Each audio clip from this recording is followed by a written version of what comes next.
Il est 7h12 sur Europe 1. Dimitri Pavlenko, vous recevez ce matin le secrétaire général de l'enseignement catholique. Bonjour Philippe Delorme. Bonjour. Bienvenue sur Europe 1. Deux parlementaires, l'un de la France Insoumise, l'autre Renaissance, le parti d'Emmanuel Macron, ont donc rendu public hier un rapport à charge contre l'enseignement privé catholique. Selon eux, la question du financement public de l'enseignement privé sous contrat doit être posée. Ces deux députés parlent d'un financement opaque, hors de contrôle. Les mots sont terribles et ils suggèrent, ces deux députés, de réviser les contrats qui lient les écoles privées à l'éducation nationale. Alors, on va rentrer dans les détails. Vous avez évidemment lu ce rapport, Philippe Delorme. Oui, votre réaction?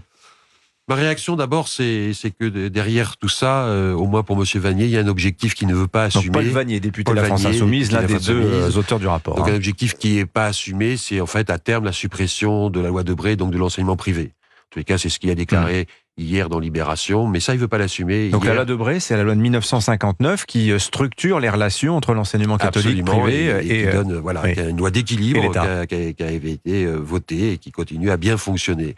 Donc ça, c'est la première remarque. La deuxième remarque, c'est que c'est un rapport à charge, comme vous l'avez souligné, où on est dans la suspicion. Donc on n'apporte jamais la preuve des affaires, mais on suppose que à partir d'un ou deux exemples réels, mais du coup on le généralise.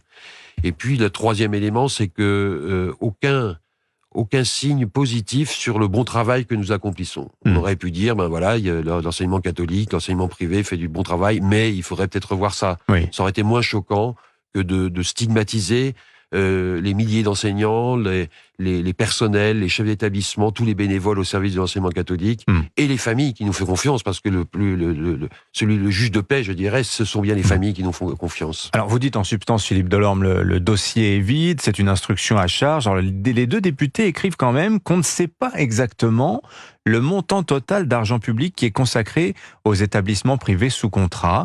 Et ça fait écho à un rapport de la Cour des comptes en juin dernier qui disait effectivement on a un petit problème de contrôle de l'emploi de l'argent public. On ne sait pas exactement où va l'argent et en quelle quantité. Est-ce que vous pouvez répondre à cela, Philippe Delorme ? Oui, je dis que les contrôles, nous y sommes très favorables. Oui. Très favorable. Et si aujourd'hui il n'y a pas suffisamment de contrôle ou peu c'est pas de vous contrôle, qui cachez les pièces comptables. C'est pas nous. C'est parce que c'est Bercy qui fait pas son travail. Le gouvernement, les autorités publiques chargées de ces contrôles ne font pas leur travail. Et moi je suis pour le contrôle parce que ça révélera la fragilité économique de la majorité de nos établissements. C'est-à-dire, vous dites que l'enseignement catholique privé est pauvre en France ? Oui, je dis qu'il est pauvre. Je dis qu'aujourd'hui, une grande partie de nos établissements, notamment du premier degré, ont une capacité d'autofinancement extrêmement faible. Donc, n'imaginons pas qu'on croule sous l'argent. On insinue que nous aurions des donateurs très généreux qui nous déverseraient des milliards. Malheureusement, c'est pas le cas. La Fondation Saint-Matthieu récolte chaque année environ 6 millions d'euros. Puis quand on parle de chiffres, je pense qu'il faut aussi les remettre à leur place. C'est-à-dire, aujourd'hui, on dit 9, 10, 11, 12, 13 milliards. Même si je prends 13 milliards, il faut mettre en face le chiffre de l'enseignement public. Combien coûte un élève de l'enseignement privé à l'État ? Je peux pas le dire exactement comme ça. Ce que je peux dire, c'est qu'un élève de l'enseignement privé coûte 2 fois moins cher qu'un élève de l'enseignement public. Il y a des données qui émanent de la direction des statistiques aujourd'hui, du ministère de l'Éducation. C'est 112 millions d'euros, 112 milliards d'euros. Nous, c'est 13 milliards d'euros au maximum, ce qui représente un peu plus de 11%, alors qu'on pèse près de 20% des élèves. Donc, si vous voulez, aujourd'hui, on fait au moins aussi bien avec beaucoup moins d'argent. Donc, arrêtons de nous stigmatiser, mais contrôlons au contraire. Moi, je suis pour que tout l'ensemble de nos établissements soient contrôlés pour voir notre réalité économique qui n'est pas celle qui est décrite dans ce rapport. Alors, tout ça intervient aussi à un moment aussi, on l'observe depuis quelques années, Philippe Delorme, où l'école privée est en très forte croissance.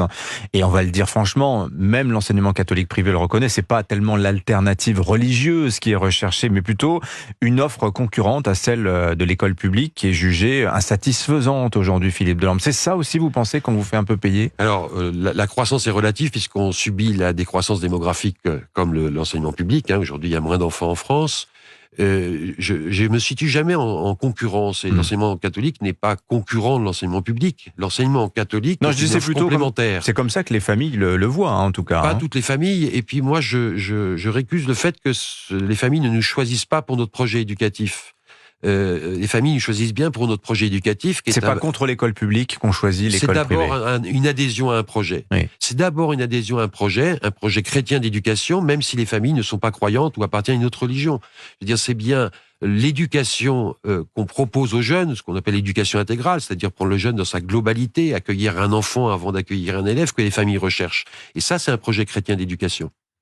On a l'impression quand même à la lecture du rapport, Philippe Delorme, que les considérations budgétaires, vous l'avez un peu dit, sont là en fait pour préparer une autre revendication. On exige l'école privée qui est accusée d'entre-soi, une plus grande mixité sociale. Ce reproche, il est là depuis Pape Ndiaye, il ne s'est jamais éteint. Qu'est-ce que vous dites à ça aussi, Philippe Delorme ? Je dis d'abord qu'il faut regarder sur l'ensemble du territoire et que malheureusement, on a tendance à observer ce phénomène uniquement dans les grandes métropoles. Effectivement, la population scolaire dans les grandes métropoles a évolué, et on sait pourquoi, la gentrification qui s'opère dans les grandes métropoles en raison de l'augmentation notamment du coût du logement. Et donc nous avons perdu ces dernières années un certain nombre de familles plus modestes qui ont quitté ces territoires pour aller plus en périphérie. Donc il est vrai que là, on a vu notre IPS, l'indice de position sociale, augmenter ces dernières années dans ces grandes métropoles. Mais j'étais il y a 15 jours, dans l'Aveyron, par exemple, dans l'Aveyron, où on scolarise 35% des élèves, l'IPS moyen de nos collèges est inférieur à celui du public. Donc, dire que partout en France, comme l'affirme M. Vanier, nous sommes uniquement là pour les riches et les bien portants, est une calomnie. Et deuxième élément, dans cette affirmation, on sous-entend que les chefs d'établissement feraient le choix volontaire d'exclure les élèves, de ne pas accueillir les élèves modestes. Or, notre difficulté aujourd'hui, c'est que les familles ne se présentent pas chez nous, ou n'ont pas les moyens de venir chez nous, même quand on fait des efforts importants pour les accueillir. Merci beaucoup Philippe Delorme d'être venu au micro d'Europe 1 ce matin. Je rappelle, vous êtes le secrétaire général de l'enseignement catholique. On reparlera de ce fameux rapport tout à l'heure à 8h-10 avec Vincent Trémollet de Villers. Ce sera le thème de l'édito politique sur Europe 1 ce matin. Bonne journée à vous. À vous aussi, merci.